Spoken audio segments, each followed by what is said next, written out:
بسم اللہ الرحمن الرحیم۔ السلام علیکم دوستو، میرا نام اشفاق عباسی ہے اور آپ دیکھ رہے ہیں جانیے ود اشفاق عباسی۔ آج ہم والدین کے حوالے سے نشست کا آغاز کریں گے، جس میں ہم والدین کا احترام، والدین کا مقام اور ان سے محبت کے بارے میں ہم مختلف نشستوں میں اس پہ بات کرتے چلے جائیں گے انشاءاللہ، اور آج اس کی یہ پہلی نشست ہوگی۔ دیکھیں کہ اللہ نے اپنی محبت کا اظہار اس پوری کائنات میں کسی رشتے سے نہیں کیا، پوری کائنات میں صرف ایک رشتے سے کیا ہے، اور وہ ہے ماں۔ دیکھیں، باپ سے رشتے سے نہیں کیا، بھائی کے رشتے سے نہیں کیا، بہن کے رشتے سے نہیں کیا، بیٹے کے رشتے سے نہیں کیا، اور کسی رشتے سے نہیں کیا، لیکن اللہ نے اپنی محبت کا اظہار کہا کہ اے بندے، میں تجھ سے تیری ماں سے 70 گنا زیادہ محبت کرتا ہوں۔ اب علماء اس کے اس میں لکھتے ہیں، تشریح میں لکھتے ہیں کہ 70 گنا کا یہ 70 ٹائمز کا مطلب یہ ہے کہ انفینٹی، لامحدود محبت ہے، اللہ کو لامحدود محبت ہے۔ اب اللہ نے ماں کی محبت ہی کو کیوں چنا؟ کیونکہ پوری کائنات میں سب سے مخلص ترین اگر کوئی محبت ہستی کرتی ہے، مخلص اخلاص کے ساتھ، جس میں کوئی ریاکاری، کوئی دکھلاوا، کوئی لالچ، کوئی دنیاوی معاملات نہیں ہوتے، وہ ماں کا رشتہ ہے۔ وہ ماں ہے جو کہ پوری دنیا سے ماورا ہو کر، پوری دنیا کو پیچھے چھوڑ کر اپنی اولاد سے محبت کرتی ہے اور والہانہ محبت کرتی ہے۔ میرا ماننا ہے کہ اگر پوری دنیا میں ایک ماں کی محبت کو، پوری دنیا میں ایک ماں کی محبت کو تقسیم کر دیا جائے تو پوری دنیا سے نفرت ختم ہو جائے۔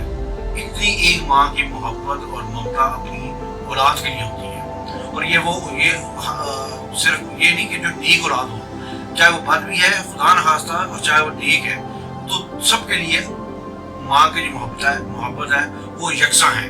اب اس میں ایک میں بات اور بتاؤں کہ والدین کا ہم نے ادب کرنا ہے، اور ان سب چیزوں سے بڑھ کر ادب کرنا ہے۔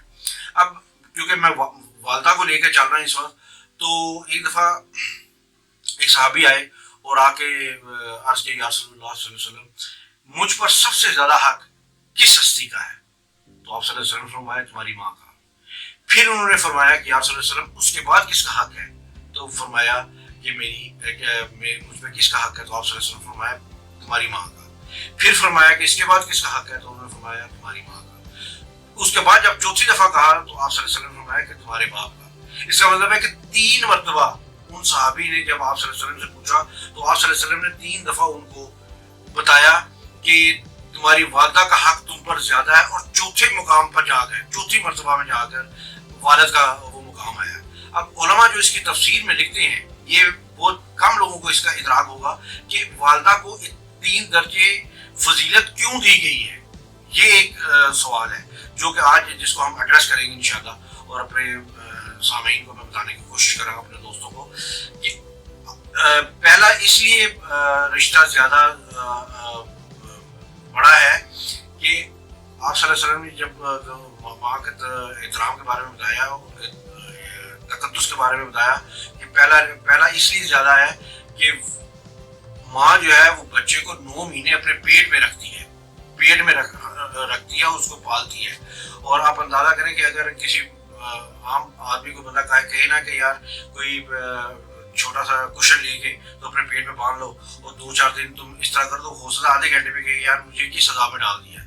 تو پہلے اس لیے ماں کا درجہ زیادہ بتایا گیا کہ وہ 9 ماہ اپنی اولاد کو اپنے پیٹ میں رکھتی ہے اور اپنی جان سے زیادہ حفاظت کرتی ہے۔ پھر دوسرا مرتبہ اس لیے زیادہ ہے کہ وہ جب درد ذہ سے گزرتی ہے ماں، درد ذہ وہ ہوتا ہے جب بچہ جننے کا جو درد ہوتا ہے، کہتے ہیں کہ اگر ایک آدمی کی 17 پسلیاں ٹوٹ جائیں تو ان کو اس بندے کو اتنا درد نہیں ہوتا جب وہ ایک ماں اپنے بچے کو جن رہی ہوتی ہے۔ اور عام آدمی سے اگر پوچھے نا، خدا نہ خدا کسی ساتھی کی اگر پسلی ٹوٹی ہو کبھی زندگی میں، تو اس کو پتا ہوتا ہے کہ وہ اپنا سانس بھی نہیں لے سکتا، اتنی اس کو درد ہو رہی ہوتی ہے۔ تو اس لیے دوسرا درجہ اس لیے زیادہ ہے کہ وہ جب بچے کو جنتی ہے کیونکہ زندگی اور موت کی کشمکش سے ماں گزرتی ہے. اور تیسرا درجہ اس لیے ماں کا زیادہ ہے کہ وہ 2 سال تک اپنے بچے کو اپنی چھاتی کا دودھ پلاتی ہے. وہ آتا اللہ کے خزانوں سے ہے لیکن وہ خود اپنی محبت سے ممتا سے اس کو دودھ پلاتی ہے. اور اللہ تعالیٰ نے اس ماں کے 2 سال کی دودھ کی تاثیر ہے وہ 40 سال تک مرد کے اندر اس کی طاقت کا اثر رہتا ہے. تو ان 3 وجوہات کی بنا پر اللہ تعالیٰ نے ماں کا مقام باپ سے زیادہ رکھا ہے اور چوتھے درجے میں کہا گیا کہ وہ باپ کا درجہ آتا ہے. اب اس کے علاوہ میں بتاؤں ایک مسئلہ آپ صلی اللہ علیہ وسلم سے صحابہ نے پوچھا کہ یا رسول اللہ علیہ وسلم والدین کو دیکھنے کے بارے میں بتائیں. تو آپ صلی اللہ علیہ وسلم ہے کہ جو شخص اپنے والدین کو دن میں جو شخص اپنے والدین کو ایک دفعہ محبت کی نگاہ سے دیکھتا ہے, پیار سے دیکھتا ہے, مسکرا کے دیکھتا ہے, کچھ بھی نہیں, کوئی بات نہیں کی, کوئی کچھ نہیں کی, صرف محبت سے مسکرا کر دیکھا, تو آپ صلی اللہ علیہ وسلم ہے کہ اس کو ماں کو دیکھنے سے ایک قبول حج کا ثواب ہے اور باپ کو دیکھنے سے ایک قبول عمرے کا ثواب ہے. تو صحابہ نے پوچھا یا رسول اللہ علیہ وسلم اگر کوئی شخص دن میں 100 دفعہ اپنے والدین کو دیکھے, اب دیکھیں کتنا خوبصورت سوال ہے اور آپ صلی اللہ علیہ وسلم نے کتنے محبت اور پیار سے اور کتنا کیسا خوبصورت جواب دیا. آپ صلی اللہ علیہ وسلم نے کہ اللہ کے خزانوں میں کمی نہیں ہے کہ ہم دیکھنے والے تو بنے. آج ہم اپنے والدین کو چھوٹی چھوٹی بات پر حقارت اور غصے سے دیکھتے ہیں اور ہمیں یہ بھی اندازہ نہیں ہوتا کہ ہم اپنے والدین کے ساتھ کتنا بڑا ظلم کر رہے ہیں. ہمارے حضرت علی سے پوچھا کہ والدین کے نافرمانی کس زمرے میں آتی ہے, تو حضرت علی نے فرمایا کہ اگر کوئی بچہ ماں کے والدین کے آگے اف بھی کر دے تو یہ نافرمانی اور بے ادبی کے زمرے میں آ جاتا ہے.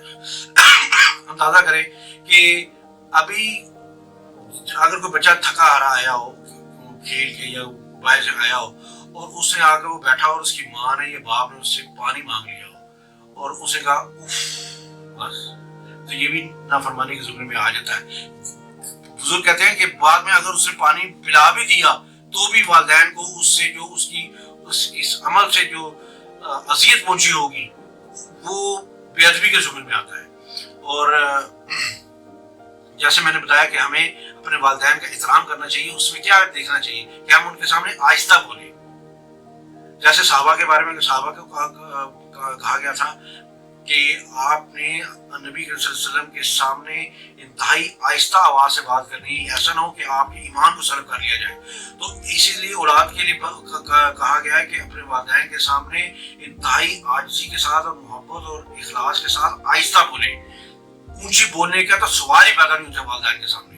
پھر دوسرے نمبر پہ ان کے سامنے نظر نیچی کریں, کبھی بھی ترش نگاہ سے والدین کا نہ دیکھیں, کیونکہ آپ صلی اللہ علیہ وسلم کی حدیث ہے, اللہ تعالیٰ کبھی بھی شمار فرمائے کہ نافرمان اولاد کو, جملہ دھیان سے سنیے گا, نافرمان اولاد کو بھی موت اس وقت تک نہیں آتی جب تک کہ وہ دنیا میں اس کی سزا نہ بھگت لے. آپ اندازہ کریں کہ نافرمانی کی سزا, والدین کے ساتھ نافرمانی کی سزا, موت اس وقت تک بندے کو نہیں آتی جب تک وہ دنیا میں اس کی سزا نہ بھگتے. آخرت میں جو اس کا جو والدین کی نافرمانی کے حوالے سے معاملات ہوں گے وہ تو ایک علیحدہ پورا چیپٹر ہے.